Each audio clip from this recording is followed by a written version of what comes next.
They were already laughing when I stepped inside. The dining room in my aunt's house in Austin was brighter than it used to be.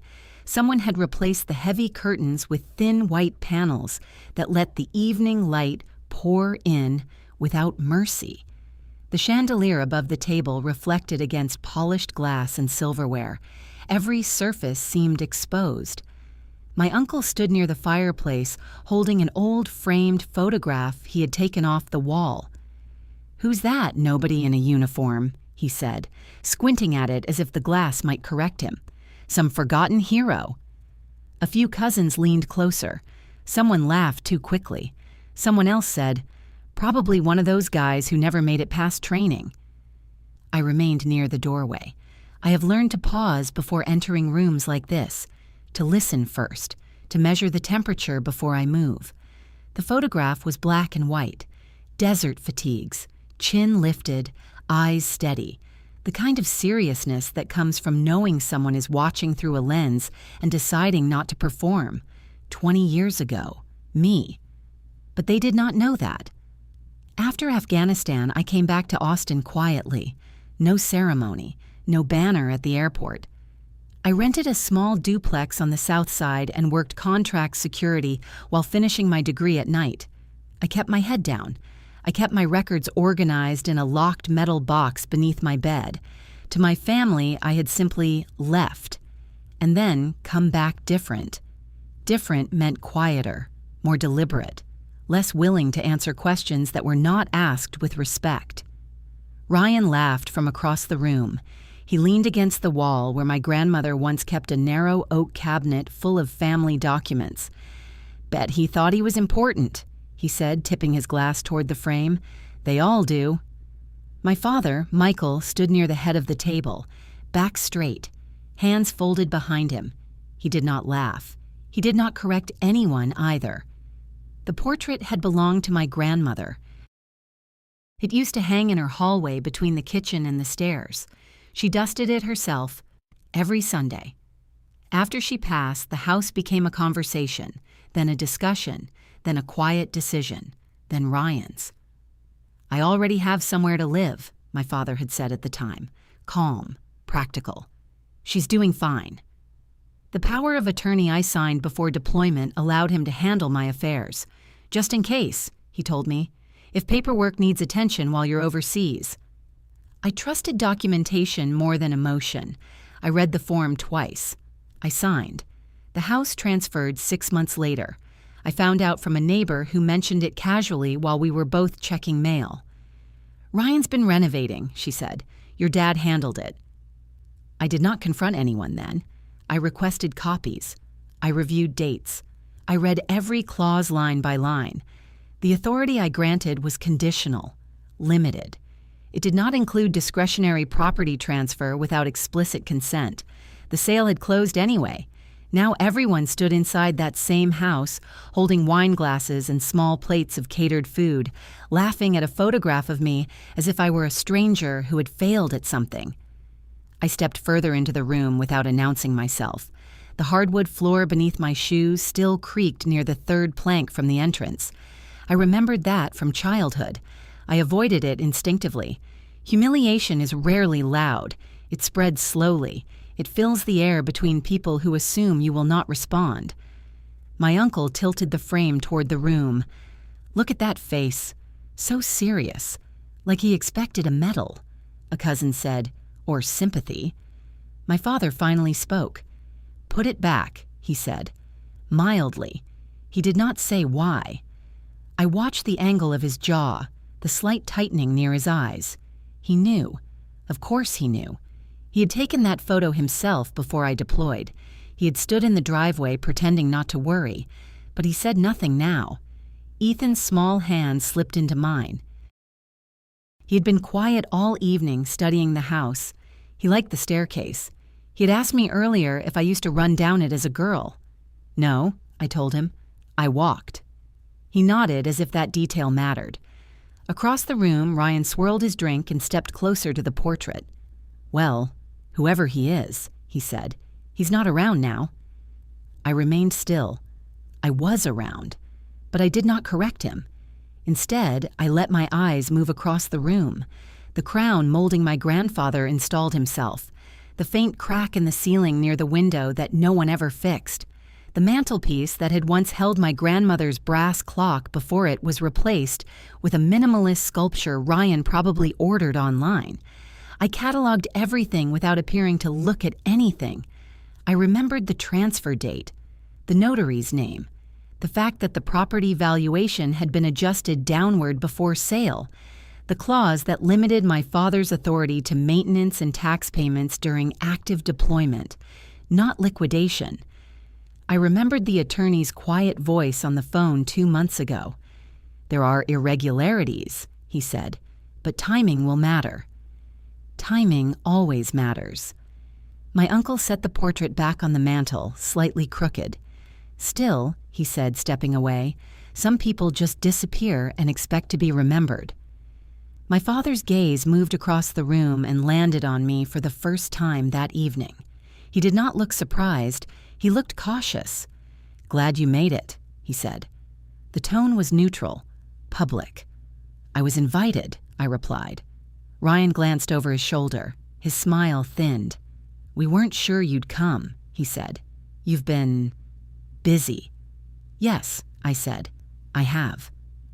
No explanation, no elaboration. Conversations resumed, but softer now. A new awareness moved through the room. My presence shifted the arrangement of their assumptions. Ethan released my hand. He stepped forward slowly, crossing the space between us and the fireplace. His shoes made small, careful sounds on the wood. He stood beneath the portrait. He looked at it for a long time. He is observant.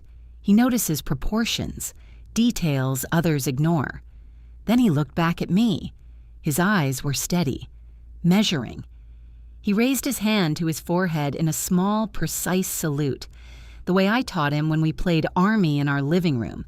I had shown him how to keep his fingers straight, how to hold the position without smiling. His voice was quiet, but it carried. "Mom, that's you, isn't it?" The room did not fade into silence. It stopped. Glasses remained suspended midair. Someone inhaled sharply. Someone else shifted a chair that scraped against the floor and then froze. My uncle looked from Ethan to the portrait to me. Ryan's smile disappeared first. My father lowered his eyes. I stepped forward. I did not rush. I did not defend. I moved to stand beside my son. The photograph showed a younger version of me, harder in some ways, less certain in others. I had been 23. The desert wind had been sharp that day. My uniform sleeves were rolled precisely to regulation. I met Ethan's gaze, and I nodded. "Yes," I said. The words settled into the room like weight placed carefully on a table. No one laughed. For the first time that evening, they were not looking at a stranger in a frame. They were looking at me, and they were recalculating. No one moved for several seconds. It was not shock in the dramatic sense. It was recalculation. My uncle lowered his hand slowly, as if the frame might still be fragile. Ryan placed his glass down without looking at where it landed. My aunt adjusted a napkin that did not need adjusting. My father kept his eyes on the floor. Ethan's hand remained at his forehead until I gently touched his wrist. He lowered it with the same precision. "That's you?" my cousin finally asked. "Yes," I said. I did not add details. I did not offer proof. The uniform, the insignia, the posture, all of it was visible to anyone who knew how to look. Ryan cleared his throat. "You never said." "You never asked," I replied. The sentence was simple. It did not rise or fall. It did not accuse. It rested where it was placed. My uncle attempted a smile. "Well, that's something." "It is," I said. Silence expanded again, but this time it felt thinner, more uncertain. My father stepped forward at last. He took the portrait from the mantel and examined it as if he had never seen it before. "You were young," he said. "I was," I answered. He nodded once and returned the frame to its place, straightening it carefully. The room began to reorganize itself around the new information. Conversations restarted in smaller clusters. A few relatives drifted toward the kitchen under the pretense of checking on food. Ryan did not move. "You could have told us," he said quietly, just loud enough for me to hear. I didn't see the need. He studied me as if trying to find the version of me he remembered, the one who left without protest, the one who signed documents without questioning language. "Why didn't you say something earlier?" he pressed. "About the photo?" I asked. "About all of it." I held his gaze for a moment. "Because tonight isn't about that," I said. He looked confused, but it was about that. It had been about that for months. I had spent the last year reviewing paperwork, requesting certified copies, examining transfer records, comparing timestamps, cross-checking the authority granted in the power of attorney against the actions taken in my absence. The sale of my grandmother's house had not been handled properly. There were discrepancies in the notarization date. The valuation had been adjusted below market rate without documentation. The clause requiring direct communication in the event of asset liquidation during active deployment had been ignored. I did not confront them immediately. Confrontation is loud. Documentation is quiet. I chose quiet. My attorney advised patience. "Anniversary gatherings are predictable," he said. "People like routine. They assume comfort."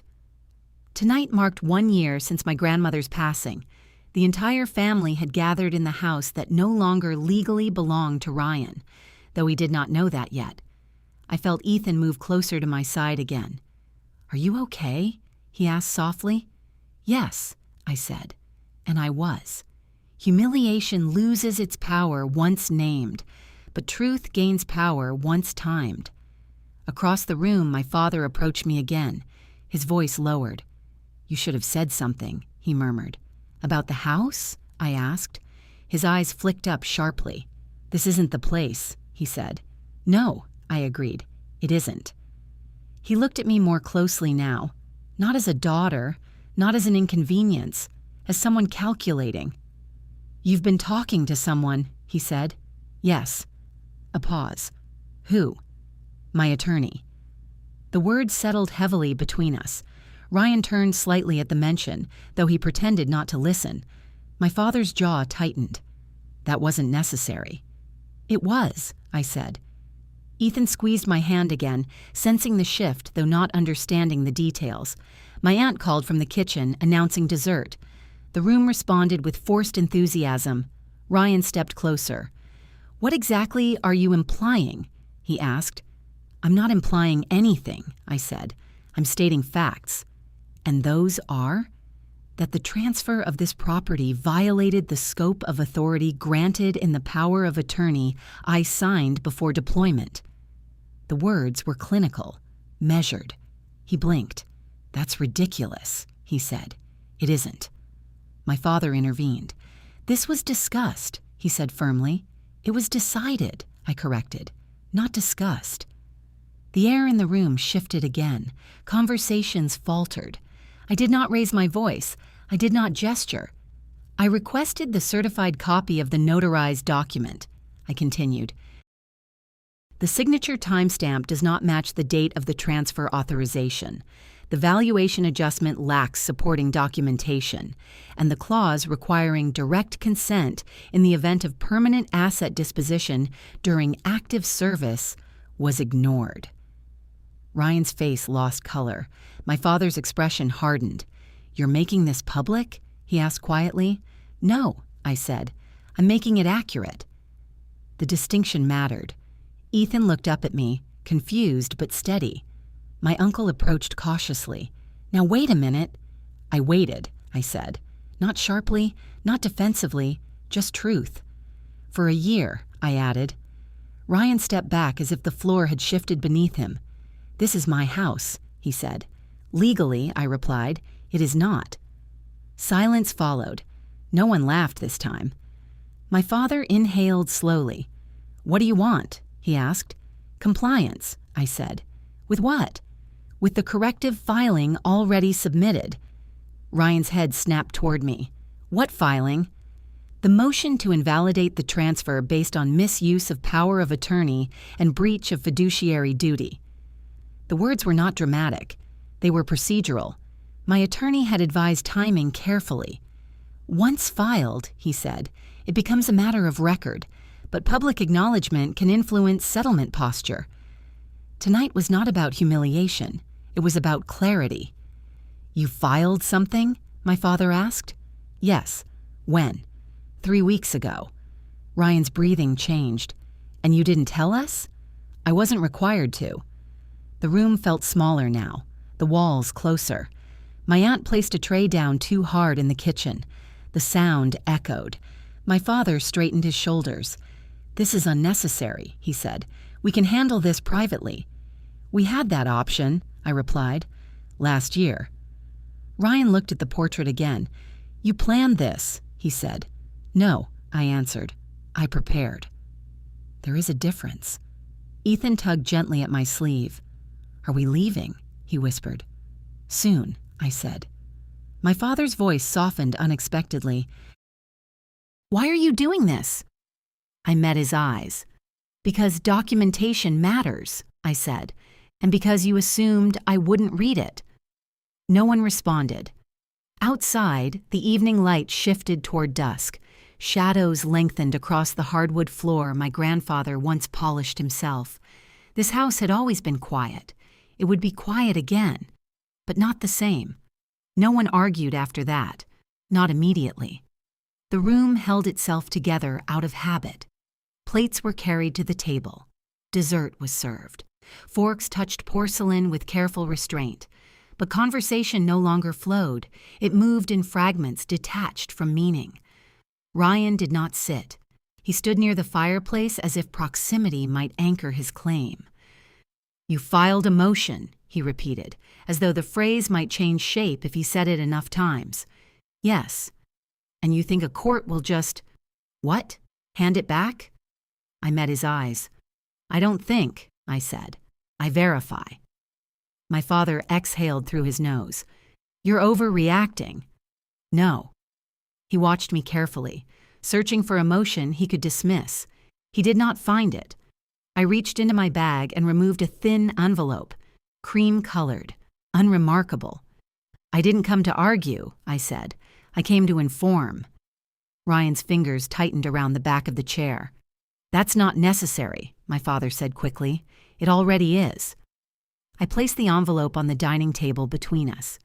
Inside was a certified copy of the filed complaint, along with a preliminary notice from the county clerk acknowledging review of irregular execution under active duty protection statutes.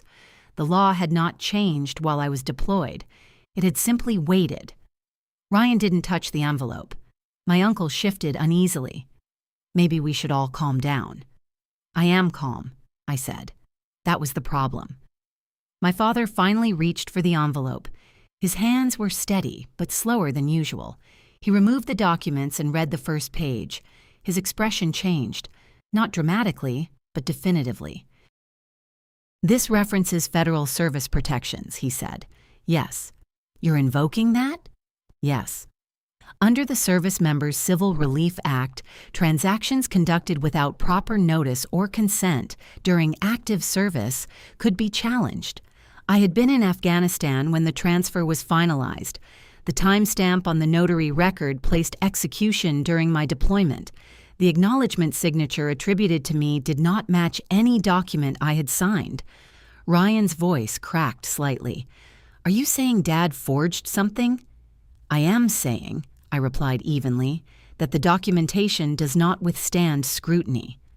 My father looked up sharply. Be careful, he warned. I am. Silence returned, but this time it carried weight. Ethan stood beside me, watching the adults move like pieces on a board he didn't understand. I rested my hand lightly on his shoulder. Ryan's face had gone pale. If this gets public, it won't, I said. He blinked. It won't, I repeated, if we resolve it. My father folded the papers carefully.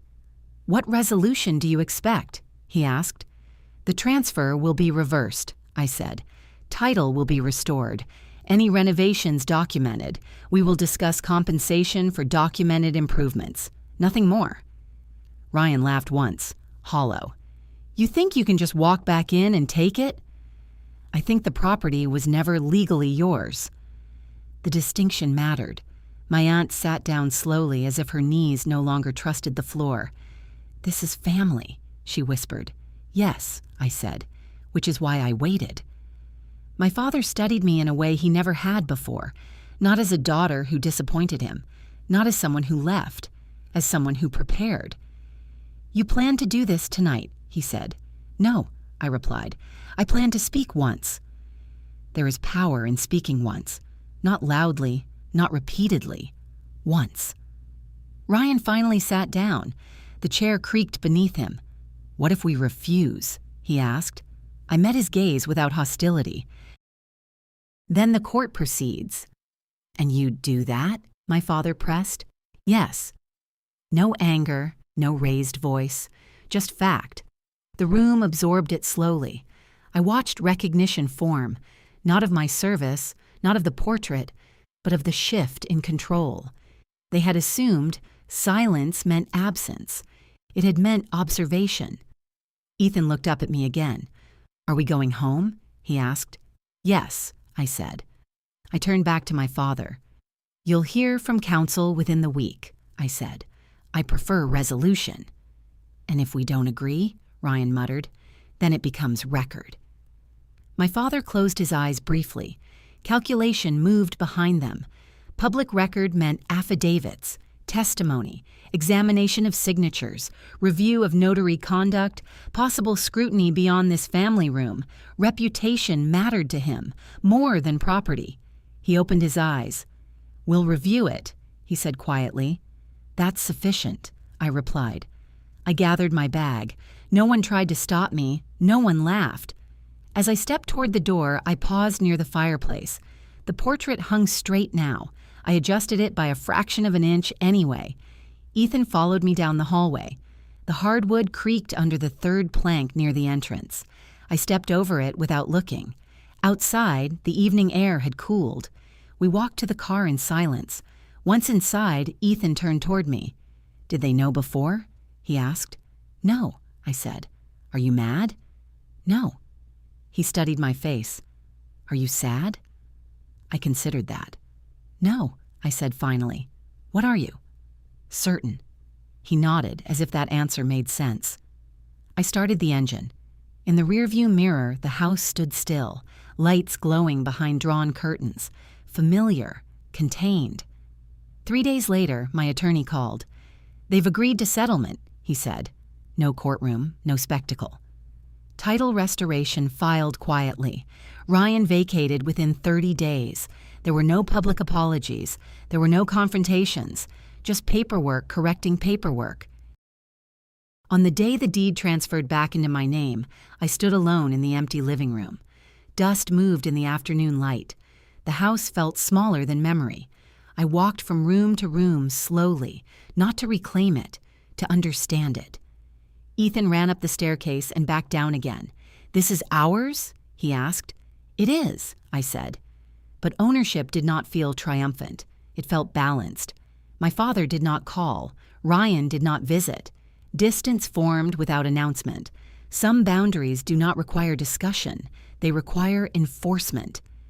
That night, I hung the portrait above the fireplace again, not as a symbol, not as a warning, as documentation. I stood in the quiet living room and allowed the silence to settle differently this time. Humiliation fades, records remain, and what remains steady is not property or reputation. It is the ability to stand still while others speak, and to move only when necessary. Have you ever stayed silent longer than others expected, knowing the truth would arrive in its own time? I'd like to hear your thoughts. If this story stayed with you, you're welcome to continue reading along with me. The house was empty when I returned with the keys. Ryan had moved out 2 days before the deadline. No note, no forwarding address left on the counter.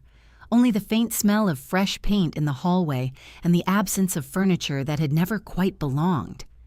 I stood in the doorway for a long time before stepping inside. Ownership feels different when it is restored instead of inherited. The hardwood floors showed shallow scratches from where heavy pieces had been dragged instead of lifted. The walls carried uneven patches where frames once hung. In the kitchen, a cabinet hinge was loose. Small things, evidence of occupation, not care. Ethan walked past me without hesitation. He moved through the rooms as if mapping them into his memory, up the staircase, down again, opening doors, closing them softly. "Can I pick my room?" he asked. "Yes," I said. He chose the smaller one at the back, the one with the narrow window overlooking the alley, the same room I had used as a study before I left for basic training. "I like that it's quiet," he said. "So do I." I did not bring much with us at first: 2 folding chairs, cleaning supplies, a toolbox, a metal file case. I began in the living room. Dust collects differently in empty houses. It settles without disturbance, thin but persistent. I opened the windows and let the air move through. While Ethan measured the floor with long strides, I examined the fireplace. The portrait still hung above it. I took it down, not to remove it, to inspect the back. The original nails were still in place. The wood backing carried the date my father had written 20 years ago in ink. The numbers had faded, but not completely. I traced them once with my thumb. Documentation matters, even in small things. Later that week, I met with my attorney to finalize the settlement closure. No press, no court appearance, just signatures across a polished table. "The title is clear," he said. "There will be no further dispute." "Thank you," I replied. "You handled this carefully." "I handled it precisely." He nodded. "There is respect in precision." My father called that evening, not to apologize, not to explain. "To confirm everything is resolved," he said. "It is," I answered. A pause. "You could have handled it differently." "Yes," I said, "I could have." Silence traveled across the line. "You embarrassed Ryan," he added. "I corrected a record." Another pause. "You embarrassed me." I considered that.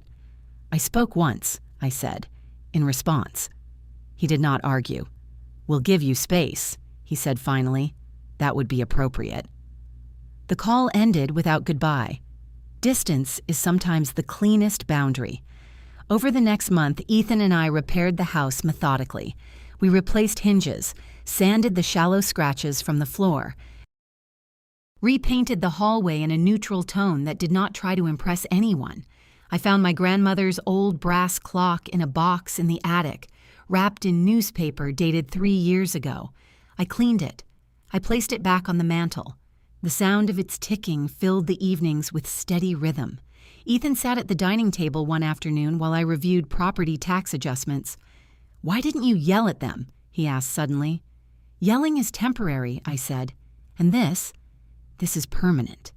He thought about that. "Were you scared?" he asked. "No." "Why not?" "Because I knew the facts." Fear loses its hold when facts are organized. Weeks later, a certified letter arrived from Ryan's attorney. A brief acknowledgement of settlement, compliance, and relinquishment of claim. No emotion, just language. I filed it in the metal case with the original power of attorney, side by side, one granting authority, one correcting misuse, balance restored through paper. The neighbors noticed the changes slowly: new locks installed, fresh paint, curtains replaced. Mrs. Alvarez from across the street stopped by with a small container of food. "It's good to see you back," she said. "Thank you," I replied. She did not ask questions. She did not need to. The house felt different in the evenings now, not because of victory, not because of possession, because of clarity. One night, after Ethan had gone to bed, I stood alone in the living room. The portrait above the fireplace showed a younger version of me. Serious, composed, unaware of the years ahead. I did not feel pride looking at it. I felt continuity. The soldier in the frame had learned to observe before acting, to document before speaking, to wait for the right terrain. Family is not exempt from that discipline. My father has not visited. Ryan drives past sometimes. I see his truck through the window. He does not stop. There are no dramatic reconciliations, no loud confrontations, just absence and boundaries that hold. I planted a small tree in the backyard last week. Ethan insisted on helping. The soil was dry but manageable. "Will it get big?" he asked. "Yes," I said. "How long will that take?" "A while." He nodded, satisfied. Growth is quiet.